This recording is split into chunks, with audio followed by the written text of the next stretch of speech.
Isabelle d'Autriche, je suis chercheuse CNRS au laboratoire de psychologie cognitive, qui est une unité mixte du CNRS et de l'Université Aix-Marseille, qui étudie les grandes fonctions cognitives humaines, qui sous-tendent en fait l'intelligence. Et je travaille sur l'acquisition du langage, donc comment les enfants apprennent leur langue maternelle. Et en particulier, moi je m'intéresse plus spécifiquement à l'acquisition des mots. Regarde, la banane marche. L'autre question de recherche que j'ai aussi à l'heure actuelle, c'est de comprendre pourquoi les langues ont les propriétés qu'elles ont. C'est-à-dire, pourquoi est-ce que, en français, un chien s'appelle un chien, et pas autre chose.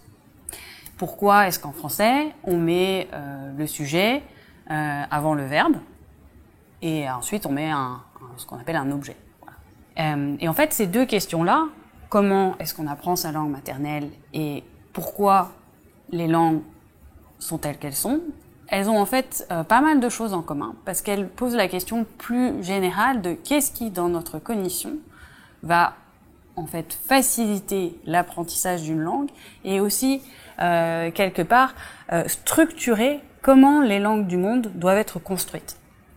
Donc pour ça, on a utilisé des mesures implicites, juste avec des temps de regard.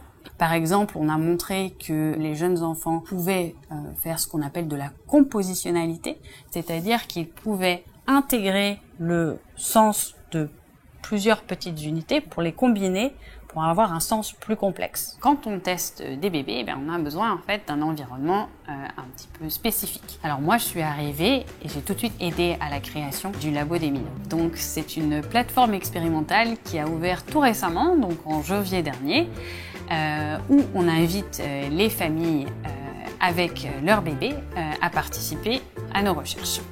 Dernièrement, l'axe de recherche qui m'intéresse le plus et qui m'occupe le plus, c'est d'étudier quelles sont les primitives du langage, c'est-à-dire les petits blocs de construction qu'on pourrait retrouver chez l'enfant avant qu'il acquiert sa langue maternelle et potentiellement chez d'autres espèces qui n'ont pas le langage. Donc par exemple, une des choses que les langues font, c'est que quand on construit une phrase, souvent on parle de qui fait quoi à qui. Donc on s'intéresse à savoir si les bébés, avant d'acquérir le langage, ont déjà des représentations mentales quand ils analysent des situations données de ce type-là.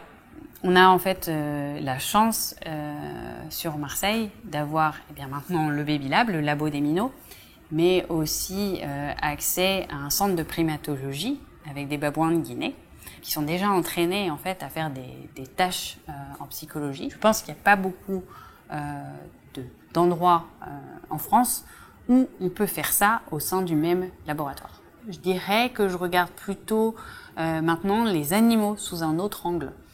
Parce qu'en fait, je m'aperçois qu'il y a beaucoup de capacités cognitives qu'ils possèdent, dont je n'avais pas forcément connaissance et qui expliquent beaucoup de choses sur, justement, sur le langage lui-même. Donc c'est plutôt les autres animaux non humains qui sont plus intrigants pour moi à l'heure actuelle.